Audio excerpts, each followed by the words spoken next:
Welcome back to news TV 84 break ਤੋਂ ਬਾਅਦ ਅਸੀਂ ਗੱਲਬਾਤ ਕਰਦੇ ਹਾਂ Sardar Sukhminder Singh Hansra a famous media personality from Toronto Canada ਜੋ ਇਸ ਵੇਲੇ ਸਾਡੇ ਨਾਲ ਫੋਨ ਲਾਈਨ ਤੇ ਜੁੜ ਚੁੱਕੇ ਨੇ ਜੀ ਹੰਸਰਾ ਸਾਹਿਬ ਵਾਹਿਗੁਰੂ ਜੀ ਕਾ ਖਾਲਸਾ ਵਾਹਿਗੁਰੂ ਜੀ ਕੀ ਫਤਿਹ ਵਾਹਿਗੁਰੂ ਜੀ ਕਾ ਖਾਲਸਾ ਵਾਹਿਗੁਰੂ ਜੀ ਕੀ ਫਤਿਹ ਜੀ ਹੰਸਰਾ ਸਾਹਿਬ ਜੀ ਪੰਜਾਬ ਬਾਰੇ ਗੱਲਬਾਤ ਕਰਨ ਤੋਂ ਪਹਿਲਾਂ ਅਸੀਂ ਕੈਨੇਡਾ ਦੀ ਗੱਲ ਕਰਦੇ ਹਾਂ ਜਿਵੇਂ 21 ਫਰਵਰੀ ਤੋਂ 23 ਫਰਵਰੀ ਤੱਕ ਮੌਂਟਰੀਅਲ ਵਿੱਚ ਲਿਬਰਲ ਪਾਰਟੀ ਦਾ ਸਾਲਾਨਾ ਇਜਲਾਸ ਹੋਇਆ ਜਿਸ ਵਿੱਚ ਤੁਸੀਂ ਵੀ ਸ਼ਾਮਿਲ ਹੋਏ ਸਾਡੇ ਦਰਸ਼ਕਾਂ ਨੂੰ ਇਸ ਕਨਵੈਨਸ਼ਨ ਅਤੇ ਇਸ ਵਿੱਚ ਚੁੱਕੇ ਗਏ ਮੁੱਦਿਆਂ ਬਾਰੇ ਵੇਰਵੇ ਦੇ ਨਾਲ ਜਾਣਕਾਰੀ ਦਿਓ ਵੈਸੇ ਤਾਂ ਕਿਉਂਕਿ ਕੈਨੇਡਾ ਦੇ ਵਿੱਚ 2015 ਦੇ ਵਿੱਚ ਜਨਰਲ ਇਲੈਕਸ਼ਨ ਆ ਤੇ ਉਸ ਦੀ ਤਿਆਰੀ ਦੇ ਲਈ ਐਕਸਰਸਾਈਜ਼ ਹੋ ਰਹੀ ਹੈ ਹਰ 2 ਸਾਲ ਬਾਅਦ ਲਿਬਰਲ ਪਾਰਟੀ ਦੀ ਇੱਕ ਬਾਇਐਨੂਅਲ ਕਨਵੈਨਸ਼ਨ ਹੁੰਦੀ ਹੈ ਤੇ ਉਹ ਕਨਵੈਨਸ਼ਨ ਮੌਂਟਰੀਅਲ ਦੇ ਵਿੱਚ ਇਸ ਵੀਕਐਂਡ ਤੇ ਸੀ ਜਿਹਦੇ ਵਿੱਚ ਮੂਲ ਰੂਪ ਦੇ ਵਿੱਚ ਬਹੁਤ ਸਾਰੀਆਂ ਤਕਰੀਬਨ 30 ਜਾਂ 35 ਪਾਲਿਸੀਜ਼ ਜਿਹੜੀਆਂ ਉਹ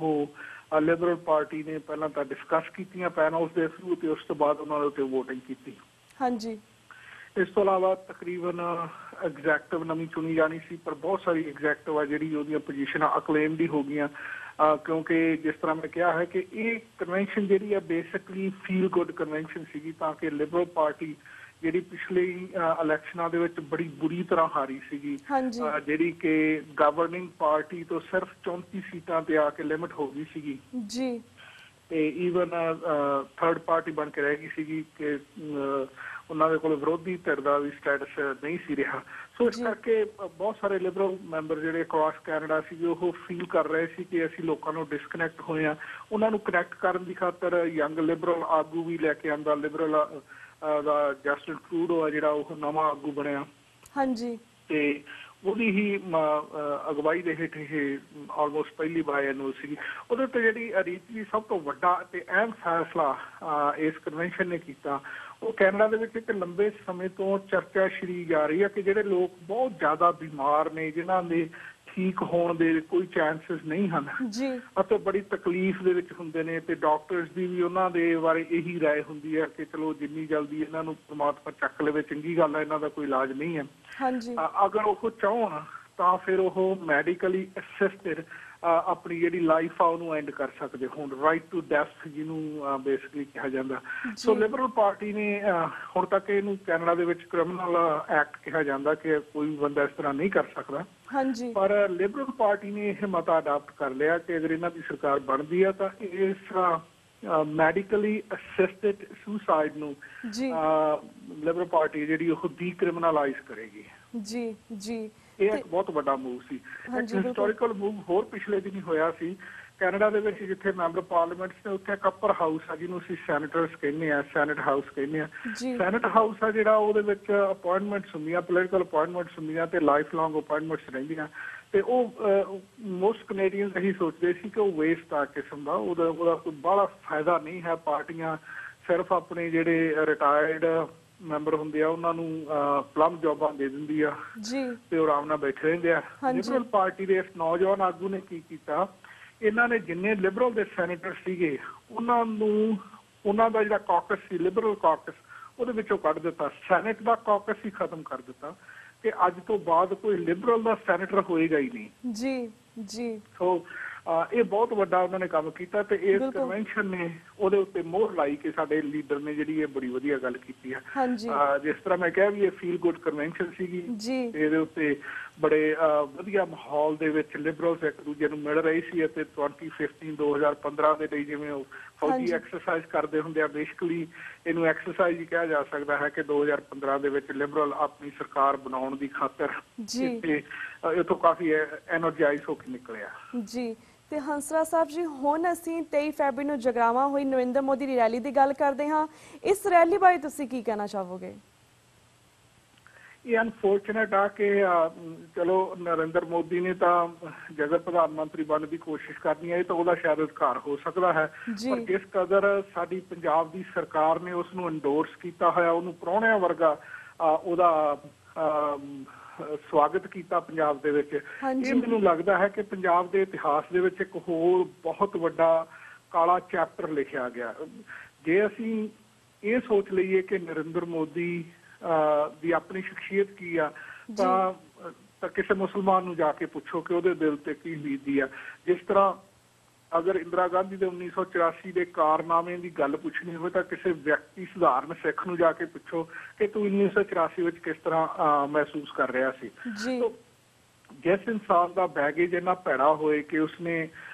ਫਿਰਕਾ ਪ੍ਰਸਤੀ ਦੀਆਂ ਸਿਖਰਾਂ ਨੂੰ ਛੋਹਿਆ ਹੋਵੇ ਤੇ ਫਿਰ ਉਹਨੂੰ ਐਡਮਿਟ ਵੀ ਕਰਦਾ ਹੋਵੇ, ਨਾਲ ਇਹ ਗੱਲ ਨਹੀਂ ਹੈ ਕਿ ਸਿਰਫ ਉਹਦੇ ਤੇ ਦੋਸ਼ ਹੀ ਲੱਗਦੇ ਆ, ਉਹਨੂੰ ਐਡਮਿਟ ਵੀ ਕਰਦਾ ਹੈ, ਤਾਂ ਉਹੋ ਜਿਹੇ ਬੰਦੇ ਨੂੰ ਕੇਸਰੀ ਦਸਤਾਰ ਬਣਾ ਕੇ ਹੱਥ ਵਿੱਚ ਤਲਵਾਰ ਫੜਾ ਕੇ ਪੰਜਾਬ ਦੇ ਲੋਕਾਂ ਦੇ ਸਾਹਮਣੇ ਕਰਨਾ, ਮੈਨੂੰ ਲੱਗਦਾ ਹੈ ਕਿ ਪੰਜਾਬ ਦੇ ਨਾਲ ਸ਼ਾਇਦ ਇਹ ਸਭ ਤੋਂ ਵੱਡਾ ਧੋਖਾ ਪ੍ਰਕਾਸ਼ ਸਿੰਘ ਬਾਦਲ ਤੇ ਸੁਖਬੀਰ ਬਾਦਲ ਨੇ ਕੀਤਾ।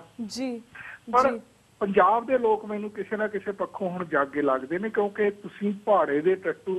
10, 15, 20 ਹਜ਼ਾਰ ਤਾਂ ਇਕੱਠੇ ਕਰ ਸਕਦੇ ਹੋ ਪੰਜਾਬ ਦੇ ਵਿੱਚ, ਪਰ ਲੱਖਾਂ ਦੀ ਤਾਦਾਦ ਦੇ ਵਿੱਚ ਨਹੀਂ ਇਕੱਠੇ ਕਰ ਸਕਦੇ। ਕਿਤੇ ਜਗਰਾਉਂ ਦੇ ਵਿੱਚ ਸਿਮਰਨਜੀਤ ਸਿੰਘ ਮਾਨ ਨੇ ਵੀ ਰੈਲੀ ਕੀਤੀ ਸੀ ਤੇ ਹੁਣ ਜਗਰਾਵਾਂ ਦੇ ਵਿੱਚ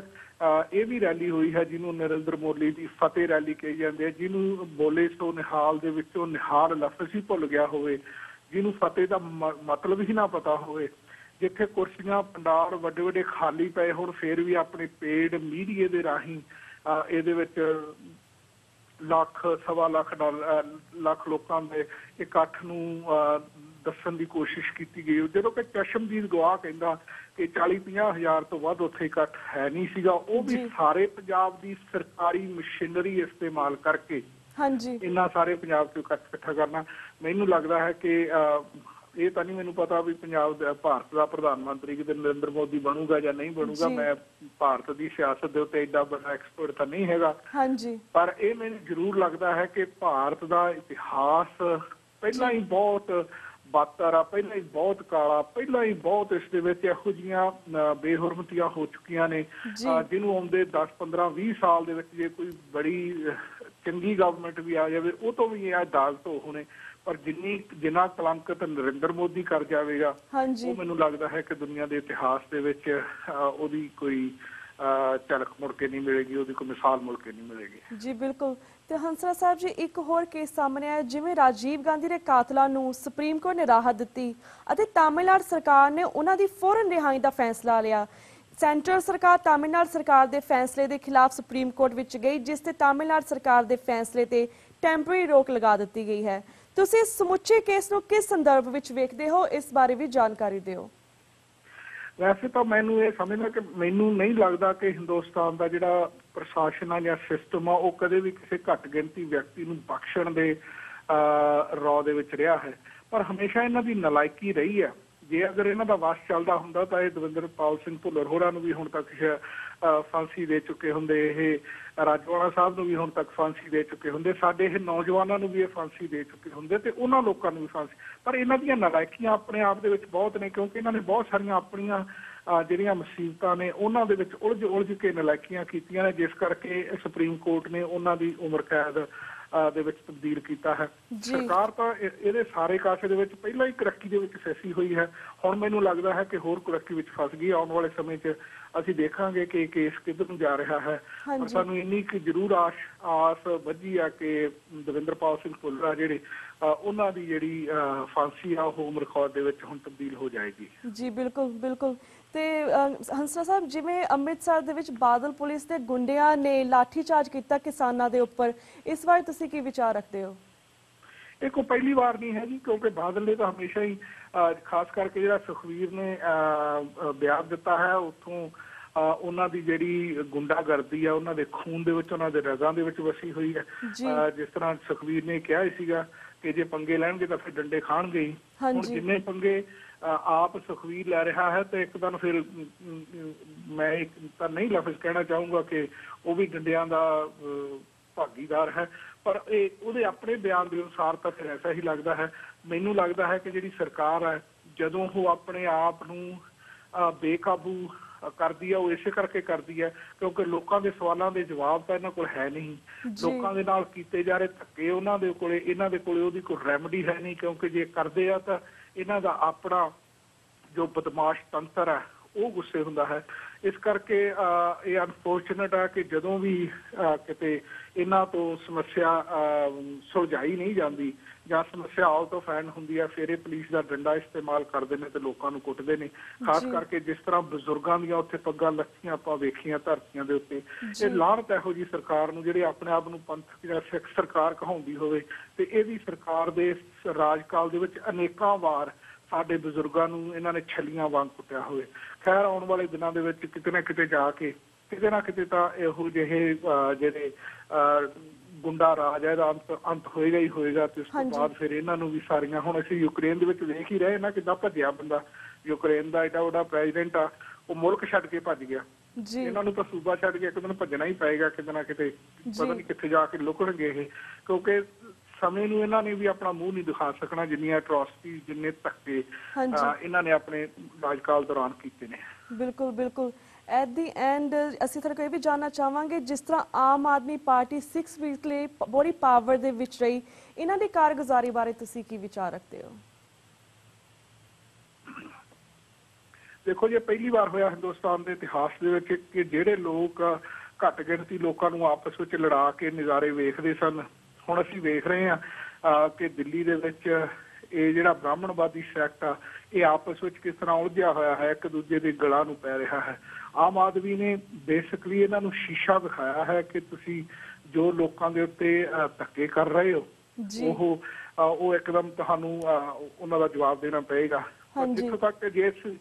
ਸਿੱਖ ਨੁਕਤਾ ਨਿਗਾਹ ਤੋਂ ਇਹ ਸਾਰੀ ਸਿਚੁਏਸ਼ਨ ਨੂੰ ਵੇਖੀਏ ਤਾਂ ਸਾਨੂੰ ਇਸ ਜਾਲ ਤੋਂ ਬਚ ਕੇ ਰਹਿਣਾ ਚਾਹੀਦਾ ਹੈ, ਕਿਉਂਕਿ ਸਾਡਾ ਕੇਸ ਵੱਖਰਾ ਹੈ। ਸਾਡਾ ਕੇਸ ਉਹ ਨਹੀਂ ਹੈ ਜਿਹੜਾ ਆਮ ਆਦਮੀ ਪਾਰਟੀ ਦਾ ਕੇਸ ਹੈ। ਸਾਡਾ ਕੇਸ ਇੱਕ ਨਿਵੇਕਲਾ ਕੇਸ ਹੈ। ਆਮ ਆਦਮੀ ਪਾਰਟੀ ਦੇ ਅਸੀਂ ਧੰਨਵਾਦੀ ਜ਼ਰੂਰ ਹੋ ਸਕਦੇ ਹਾਂ ਕਿਉਂਕਿ ਉਹਨਾਂ ਨੇ ਸਿੱਖਾਂ ਦੇ ਜ਼ਖਮਾਂ ਦੀ ਗੱਲ ਕੀਤੀ ਹੈ, ਸਿੱਖਾਂ ਦੇ ਜ਼ਖਮਾਂ ਤੇ ਮਰਹਮ ਲਾਉਣ ਦੀ ਗੱਲ ਕੀਤੀ ਹੈ, ਪਰ ਜਿਸ ਕਾਰਨ ਕਰਕੇ ਸਿੱਖਾਂ ਦੇ ਇਹ ਜ਼ਖਮ ਹੋਏ ਨੇ ਸ਼ਾਇਦ ਉੱਥੇ ਤੱਕ ਆਮ ਆਦਮੀ ਦੀ ਵੀ ਪਹੁੰਚ ਨਹੀਂ ਹੋਏਗੀ। ਇੰਨੀਆਂ ਗੱਲਾਂ ਤੋਂ ਸਾਨੂੰ we have to be very careful, ਬਹੁਤ ਜ਼ਿਆਦਾ ਸਾਨੂੰ ਕੇਅਰਫੁਲ ਰਹਿਣ ਦੀ ਲੋੜ ਹੈ। ਇਹ ਨਹੀਂ ਅਸੀਂ ਚਾਹਾਂਗੇ ਕਿ ਜਦੋਂ ਵੀ ਕੋਈ ਨਵੀਂ ਗੱਡੀ ਸਟੇਸ਼ਨ ਤੇ ਆਉਂਦੀ ਹੈ ਸਾਨੂੰ ਲੱਗਦਾ ਵੀ ਆਹ ਗੱਡੀ ਯਾਰ ਸਹੀ ਹੈ ਅਸੀਂ ਉਹਦੇ ਸਵਾਰ ਹੋ ਜਾਈਏ, ਉਹ ਸਾਨੂੰ ਸਾਡੇ ਨਿਸ਼ਾਨੇ ਤੋਂ 10, 15, 20 ਕੋ ਹੋਰ ਦੂਰ ਲੈ ਜਾਵੇ, ਫਿਰ ਸਾਨੂੰ ਵਾਪਸ ਆਉਣਾ ਪਵੇ। ਆਮ ਆਦਮੀ ਪਾਰਟੀ ਦਾ ਜਿਹੜਾ ਕੰਮ ਆ ਉਹ ਭਾਰਤ ਦੇ ਲਈ ਬਹੁਤ ਵਧੀਆ ਹੋ ਸਕਦਾ ਹੈ, ਬਟ ਜਿਸ ਨਿਸ਼ਾਨੇ ਵੱਲ ਸਿੱਖ ਵੱਧ ਰਹੇ ਨੇ ਉਸ ਨਿਸ਼ਾਨੇ ਦੇ ਲਈ ਸਾਨੂੰ ਆਮ ਆਦਮੀ ਪਾਰਟੀ ਦੇ ਇਸ ਜਾਲ ਤੋਂ ਬਚਣ ਦੀ ਲੋੜ ਹੈ। ਬਿਲਕੁਲ ਬਿਲਕੁਲ ਹੰਸਾ ਸਾਹਿਬ ਜੀ, ਤੁਹਾਡਾ ਬਹੁਤ ਬਹੁਤ ਸ਼ੁਕਰੀਆ। ਸਾਰੇ ਆਪਣੇ ਵਿਚਾਰ ਸਾਡੇ ਸਿੱਖ ਸੰਗਤ ਨਾਲ ਸਾਂਝੇ ਕੀਤੇ। ਸਾਡਾ ਹੁਣ ਵਕਤ ਸਮਾਪਤੀ ਵੱਲ ਜਾ ਰਿਹਾ ਤੇ ਮੈਂ ਤੁਹਾਡੇ ਕੋਲ ਇੱਥੇ ਹੀ ਇਜਾਜ਼ਤ ਲੈਣੀ ਹੈ ਜੀ। ਵਾਹਿਗੁਰੂ ਜੀ ਕਾ ਖਾਲਸਾ, ਵਾਹਿਗੁਰੂ ਜੀ ਕੀ ਫਤਿਹ। ਵਾਹਿਗੁਰੂ ਜੀ ਕਾ ਖਾਲਸਾ, ਵਾਹਿਗੁਰੂ ਜੀ ਕੀ ਫਤਿਹ। ਮੈਂ ਹੁਣ ਕਹਿਣਾ ਚਾਹੁੰਦਾ ਕਿ ਤੁਸੀਂ ਅੱਗੇ ਖੜ ਕੇ ਸਾਡੀ ਇੰਟਰਵਿਊ ਲੈਂਦੇ ਹੁੰਦੇ, ਹੁਣ ਬੈਠ ਕੇ ਲੈ ਰਹੇ ਹੋ, ਬੜੀ ਚੰਗੀ ਗੱਲ ਹੈ ਜੀ। ਬਿਲਕੁਲ ਤਰੱਕੀਆਂ ਹੋ ਰਹੀਆਂ ਜੀ ਇੱਥੇ। ਬਹੁਤ ਬਹੁਤ ਧੰਨਵਾਦ ਜੀ। ਵਾਹਿਗੁਰੂ ਜੀ ਕਾ ਖਾਲਸਾ, ਵਾਹਿਗੁਰੂ ਜੀ ਕੀ ਫਤਿਹ। ਤੇ ਵਿਊਅਰਸ, ਇੱਥੇ ਮੈਂ ਤੁਹਾਡੇ ਕੋਲ ਵੀ ਇਜਾਜ਼ਤ ਲੈਣੀ ਹੈ। ਕੱਲ ਨੂੰ ਮਿਲਾਂਗੇ ਸੇਮ ਟਾਈਮ ਸੇਮ ਸ਼ੋ ਤੇ। ਤਦ ਤੱਕ ਲਈ ਵਾਹਿਗੁਰੂ ਜੀ ਕਾ ਖਾਲਸਾ, ਵਾਹਿਗੁਰੂ ਜੀ ਕੀ ਫਤਿਹ।